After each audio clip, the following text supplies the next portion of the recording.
Isinulong ni Pangulong Bongbong Marcos sa pulong nila ni Russian President Vladimir Putin ang palitan ng mga kalakal tulad ng mga agricultural products at energy source tulad ng langis. Binuksan din ng Pangulo ang ASEAN-Russian Commemorative Summit sa Kazan, Russia. Nakatutok si Tina Panganiban Perez. Alas 10 ng umaga dito sa Kazan, Russia, nagbukas ang ASEAN-Russia Commemorative Summit sa Kazan Expo International Exhibition Center. As we mark this milestone, the Philippines would like to highlight three priorities that should animate our cooperation in the years ahead. First, peace, security, and stability. Second, a more dynamic economic partnership. Food and energy security deserve a particular attention, as these are the foundations on which broader stability rests. And third, perhaps the most enduring, is our people. Napakahigpit ng seguridad papasok dito sa Kazan Expo. 3 security checks yung dinaanan natin at kahit candy at gamot, kinukumpiska. Kahapon nagsagawa ng bilateral meeting ang dalawang pangulo. Bago sila magsimula, pinaalala pa ni Putin kay PBBM na isuot ang kanyang earpiece para marinig ang interpreter. Nagsalita sa Russian si Putin, habang Ingles naman si Marcos. Sabi ni Putin, magandang pagkakataon ang paghaharap para suriin ang kasalukuyang kooperasyon ng Pilipinas at Russia. Isinulong ng dalawa ang pagpapaigting sa kalakalan sa pagitan ng dalawang bansa. Apparently, we are approaching the present threshold with an immense capital of mutual beneficial cooperation underpinned by good traditions of mutual respect and respect for legitimate interests of each other. Last year, bilateral trade exceeded $0.5 billion. Of course, this is far from the limit, and of course, there is a good potential to enhance supplies of agriculture and energy resources. There are many potential areas that I think we should that's still open to explore, and I think that the present level of trade, although it is steady, I think that there is a great deal more that we can do. Bukod sa unang pagbisita ito ni Marcos sa Russia bilang Pangulo, ngayong buwan din ang ika-50 anibersaryo ng diplomatic relations ng Pilipinas at Russia na nagsimula sa pagbisita ni nooy Pangulong Ferdinand Marcos Sr. sa Russia noong 1976. Nataon din ngayong 2026, ang chair ng Association of Southeast Asian Nations o ASEAN, ang Pilipinas. At ika-35 anibersaryo rin ito ng ugnayan ng ASEAN at Russia. The commemorative summit is a landmark in the development of the Russia-ASEAN strategic partnership. Binati rin ni Putin ang mga Pilipino sa pagunita ng Araw ng Kasarinlan noong June 12 na nagkataong isa ring national holiday sa Russia. Nagpasalamat ang Pangulo sa mainit na pagtanggap ng Russia sa Pilipinas at ASEAN at inimbitahan ni PBBM si Putin sa 21st East Asia Summit na gaganapin sa Maynila sa darating na Nobyembre. Tina Panganiban Perez, Nakatutok, 24 Oras. Mga kapuso, sa mga nagluluto, gamit po ang pressure cooker, doble ingat po. May babae sa India na nalapnos dahil nasabugan nito. Sa kuha ng CCTV sa kusina ng isang hostel, makikita ang babaeng cook na naghahanda ng pagkain. Nasa lapag naman ang kalan nang magsalang ang babae ng kawali, iniurong niya ang pressure cooker pero bigla itong sumabog. Tumalsik ang takip ng pressure cooker sa mukha at dibdib ng babae. Dali-dali siyang nagpanlaw ng malamig na tubig para maibsan ang init. Agad siyang dinala sa ospital dahil sa tindi ng lapnos. Nasa maayos na siyang kalagayan ngayon. Magre-rekomenda ang Department of Interior and Local Government o DILG ng mga kakasuhan kaugnay sa pagkasawi ni Rene Baterbonia at Divine Adili sa team building sa Aurora. Ayon kay Interior Secretary John Vic Remulla, inaasahang sa Martes ay maisusumiti na nila ang full report ng kanilang investigasyon sa Department of Justice o DOJ. Nakabuo na anya ng timeline ang mga pangyayari. Naisalang na rin sa pagtatanong ang mga player ng Ateneo Men's Basketball Team, kaya halos kompleto na ang report. Hinihintay na lang anya ang paliwanag ng mga coach na ipinasabi na bukas, kabilang ang resigned head coach na si Tab Baldwin. The report is not complete. Bukas yung mga coaches ang sabina nila. Kung hindi siya mag-attend, they will cite him in contempt. Sabi naman ni PNP Chief General Jose Melencio Nartates Jr., may nakitang pagkukulang sa nangyari. Nanindigan din si Nartates na posibleng nalabag ang anti-hazing law, kaya patuloy itong iniimbestigahan. There is a possibility that probably they can be indicted for violation of the anti-hazing law. Ang hazing naman, not necessarily mayroong physical contact.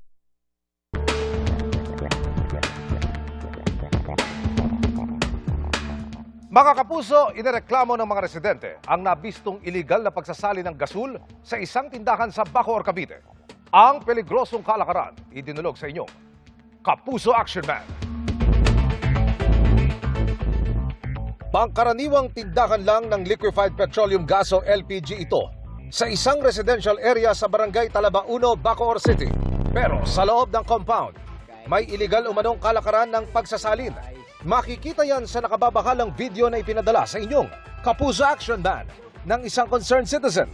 Nahuli kam ang paglilipat ng gasul mula sa mas malaking tangke papunta sa mas maliit. Nakapatong pa sa timbangan ang mas maliit na tangke para matiyak na tamang sukat ng LPG ang isasalin.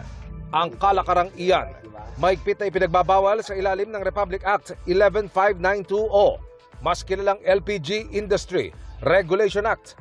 Nakasaad dito na may mga otorisadong pasilidad lamang kung saan pwedeng magsalin o mag-refill ng LPG at hindi ito pinahihintulutan sa mga commercial at residential area. Highly flammable ang LPG kaya paglabag sa Fire Code of the Philippines ang paglilipat nito sa mga lugar na walang kaukulang fire safety clearance. Ang nakababahalang sumbong aming idinlog sa Bureau of Fire Protection sa Bacoor City. Napanood nila ang cellphone video ng ginagawang pagsasali ng gasul sa compound. Based naman sa video na pinakita nyo, meron po may ginagawang pagsasalin from tank to tank ng LPG. Pinagbabawal ang pagsasalin ng LPG sa residential areas. Yung mga ganong klaseng gawain sir ng mga LPG business na nagsasali ng gas, pwede ba siyang isyuhan talaga ng permit ng BFP?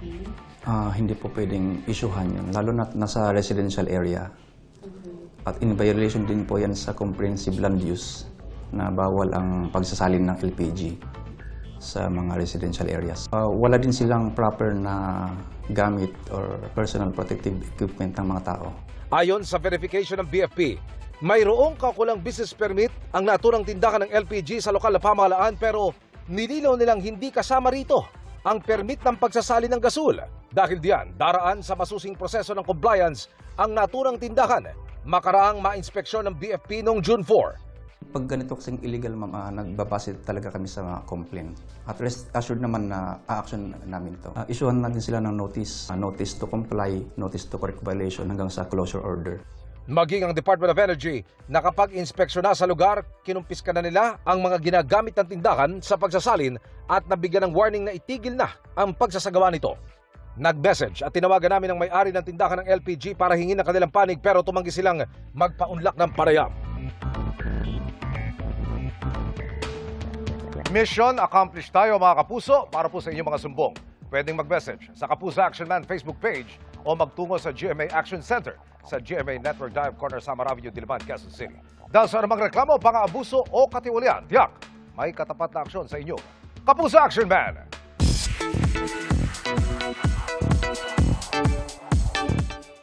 Sakto sa tema ng upcoming series na You're My Favorite Song, ang pastime ng cast na magkantahan in between takes.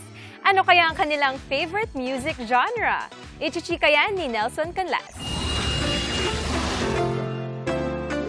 Sa pagpapatuloy ng chikahan sa cast members ng upcoming GMA Public Affairs Afternoon Prime Show na You're My Favorite Song, ikinwento nila na 3 ang favorite pastime nila sa set. Bukod sa kain at nap time, naglalabas daw sila ng gitara in between takes to dish out their favorite songs.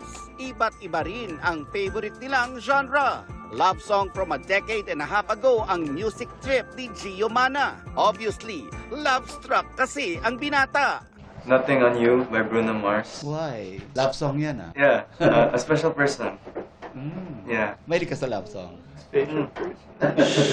Like most teenage girls, paborito ni Wynonna Collins to jam to new music. I love boy bands. Talaga? I'm a big fan. Ang Cloud7 member naman na si Cairo Lazarte, sa stage lang daw ini-enjoy ang beat. Dahil offstage, soothing and relaxing music is what's on his repeat. Madalas pong chill lang po ako eh. So, nagiging hyper lang po ako pagkasama ko po yung mga Hugot songs naman ang paborito ni Lee Victor at Andre Fajardo. Siyempre pa, sariling atin ang mga kantang gusto nila. Yung mga plays ko talaga very na sa OPM, tapos yung kilig talaga na OPM, or yung mga hugot, yeah, that's my jam. Ako po, Dilaw by Maki. Aside from it being a love song, I realized na yung lyrics niya po for personal growth and discovery and acceptance. I really like the depth of the lyrics. Kaya it's on repeat. Si Princess Aliyah, iba ang nasa repeat. Ang new song na Amba ng newly formed joint venture ng GMA Network at Viva Music Group na GMD Studios na siya ang kumanta. Please stream it on Spotify. Siguro, alam niyo naman na sa lyrics yun, it's more of parang kilig-kilig lang. I'm pretty sure maraming makarelate, hindi lang Gen Z, pati yung mga taong, syempre meron ding love life or naka-experience ng kilig sa buhay nila. So,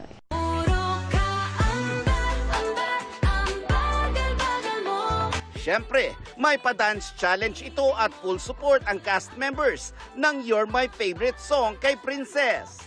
Abangan daw ang mas maraming music that's loved by this generation, kasama ang family and friendship drama sa inaabangang GMA Public Affairs Afternoon Prime Series na You're My Favorite Song. Magpapakilig at magpapaantig ng damdamin mula Lunes dito sa GMA.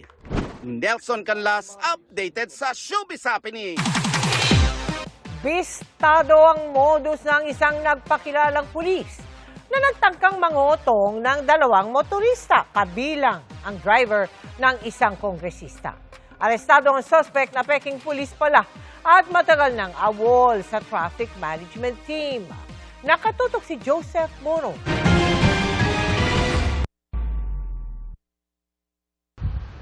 Gabi ng June 2 nang pahintuin ng isang nagpakilalang si Police Master Sergeant Hernandez ang isang itim na SUV.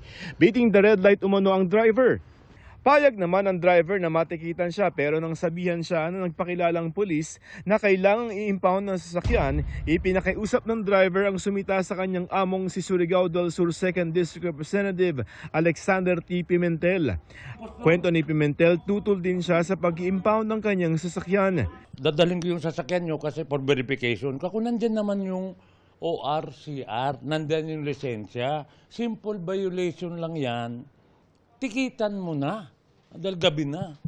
Hindi, dadalhin ko to. Question din ng umunoy pulis, bakit hindi siya ang sakay ng sasakyan? Kako, teka muna. Ako, napipiko na ako sa'yo, ha? Simple violation lang. Hindi, dadalhin ko to. Pwede natin pag-usapan. Kinabahan kasi ako kasi yung sabi ng driver ko walang plaka. Tapos may baril. Kako, kung dadalhin niya, baka mamaya modus lang yan para magkarnap. Nagwanta si Pimentel na ipapaalam niya kay Philippine National Police Chief General Jose Melencio Nartates Jr. ang panguhuli hanggang sa pinakawalan na ang kanyang driver. Sabi ko, sumbong kita kay Natales. Biglan na lang sinabing, okay na. Pagbigyan kita. Tapos sabi niya, okay na. Palampasin kita ngayon. Pinakawalan yung driver ko. Itong linggo rin ay nabiktima si alias Vince na nagpakilalang pulis matapos hanapan ng city engineering permit kaugnay na ikinakabit nila sa Mindanao Avenue. At that time po noon, kinumpis ka niya yung ORCR nung sasakyan ng contractor ko, then ID tsaka permits. Dinala rin siya sa parke imbes sa istasyon para maningil. Nung huminto na ulit kami, sabi niya sa akin, sinasayang niyo yung 10K, tapos tawagan mo yung boss nyo. No, that time, tumagal ulit. Bago kinuha niya yung number ko, then kinuha ko rin yung number niya. Hindi malinaw kung anong kinalaman ng isang pulis sa mga city permits, pero nang ipablotter na, nabistong peking pulis pala ang nakausap niya. Naging miyembro ito ng traffic management team pero matagal nang absent without leave. Ayon kay Police Lieutenant Colonel Brian Pajarillo, nag-AWOL pala ang suspect. Nung nangyari ito, we coordinated with TTMT nga. Ang lumalabas sa kanilang records is AWOL na po itong tao na ito. And since April pa. So makikita natin na illegal itong ginagawa niya since sa record nga ng TTMD is AWOL na siya. Kumpirmado ring modus ito ng suspect. Mahanapan niya ng traffic violation kahit naman kompleto yung permit ng mga ito. May gawa-gawa siyang mga traffic violation para lang makapanita. Then ipipressure niya, intimidate niya, papakitaan niya ng firearm dahil may replika siyang firearm. Sa tulong ng biktima ay naaresto ang suspect sa isang entrapment operation na nauwi pa sa habulan ng sinabukan niyang tumakas. Sinampahan din siya ni Pimentel ng reklamong attempted carnapping at grave coercion. Carnapping, sir. No comment ako dyan, sir. Baka hindi po totoo yung mga sinasabi nila na yan. Joseph Morong, Nakatutok 24 Oras.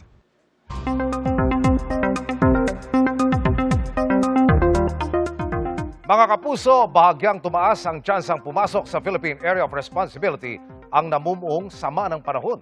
Huling namataan ng low pressure area sa layong 2,375 kilometers, silangan ng Eastern Visayas. Ayon sa Pag-asa, posibleng pumasok yan sa PAR sa Sabado o Linggo.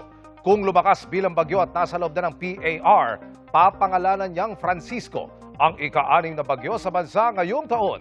Nananatiling mababa ang tsansa nitong tumama sa lupa at posibleng mag-recurve rin o lumihis ng direksyon. May isa pang posibleng namuong LPA sa Pacific Ocean pero masyado pang malayo sa ngayon. Gayunpaman, patuloy na umantabay sa updates dahil may tsansa pa ring palakasin ito ang habagat sa mga susunod na araw. Sa ngayon, wala pang epekto ang LPA. Easterlies and localized thunderstorms ang posibleng magpaulan. Base sa datos ng Metro Weather, may tsansa ng ulan bukas ng umaga sa Mimaropa, Bicol Region at halos buong Visayas. Sa hapon o gabi naman, mas malaking bahagi ng Luzon. Pwede ring maulit ang mga pag-ulan sa Visayas at Mindanao. Malalakas ang buhos ng ulan sa ilang lugar kaya maging alerto sa banta ng baha o landslide. Sa Metro Manila, may tsansa pa rin umulan sa ilang lungsod lalo na sa hapon at gabi. Sumiklab ang apoy sa isang condominium sa Eastwood City, Libis sa Quezon City. Ayon sa Bureau of Fire Protection, nagsimula ang sunog ng bago mag-alas 7 ng umaga kanina. Basura sa basement ng kondo ang isang tinitig ng sanhi ng sunog. Tuluyan itong naapula ng pasado alas 10 ng umaga. Wala namang naitalang nasaktan o nasawi sa insidente.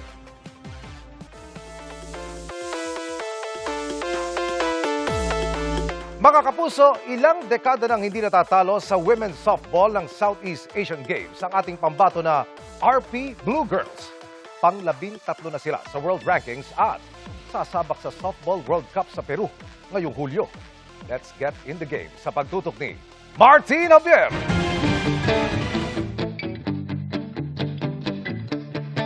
Hailed as champs for 11 Southeast Asian Games.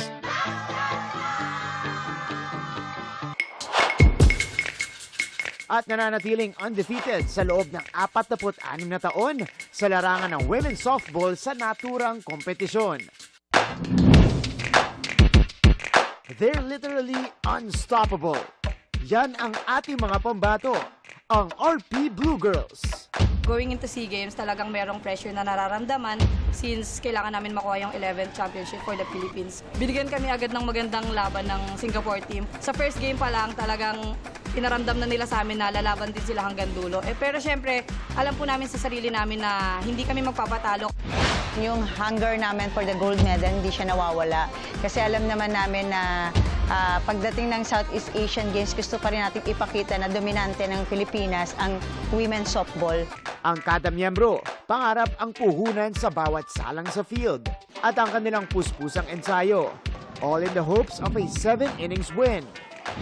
Isa din po ako sa naging witness noon kung paano kami nag-prepare, yung mga ates para mapanalo yung SEA Games na yon. Kahit mahirap, patuloy pa rin po kaming lumalaban. Yung preparations namin throughout all the years, meron or wala, talagang hindi kami nagpapabaya. And talagang yung goal namin at yung mindset talaga naming lahat is to get the gold medal, nothing less. Being a member of the national team, kailangan ng isang commitment, malaking commitment. Nakaraan ang kanilang historic feat last December. Umakyat din sa ika-13 pwesto sa Women's Softball World Rankings ang RP Blue Girls. Ayon yan sa World Baseball Softball Confederation o WBSC. Masaya po kami na kasama po kami dun sa team na umangat. Sobrang laki po talaga ng inangat ng Philippines softball po. Nagbunga ang disiplina at puso sa bawat laban ng Blue Girls. Makaraang mag-qualify sa World Cup sa Peru sa darating na Hulyo. Kasama sa paghahanda ng team ang training camp sa Japan ngayong buwan. Ang gusto nating ma-achieve doon, mas lumakas yung team natin, mas maging preparado at lalong mas maging competitive. Tayo, kailangan paghandaan natin para hindi rin mapahiya ang Pilipinas na talagang even them, ma-acknowledge nila yung ability na meron tayo na kaya na pala natin makapagsabayan sa world.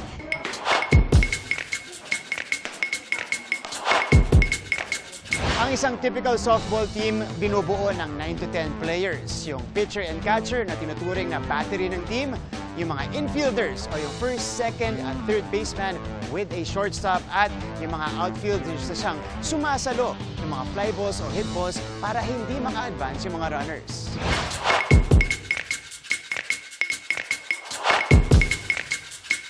Ang kaibahan ng baseball at softball, isa sa mga pagkakaiba nila ay yung style ng pitching. Dahil dito sa softball, ang ginagamit natin, underhand pitching. Umpisa mo natin sa kanan.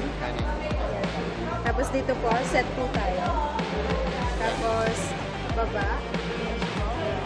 Then side and go. Yan. Nagkakatuloy yan dito sa pagkakahawak mo at saka sa release mo. Okay, ma-execute natin yung drop ball, okay? 1, 2, 3. Yan, okay yan. Yes! Kailangan po, pagkahawak po kayo ng bat, is nakanakal ito na po. Provide niyo po yung legs niyo. Tapos dapat po, pantay po yung paa niyo. Yung sa likod, tsaka po sa harap. Tapos, squat po kayo. Tapos swing po kayo.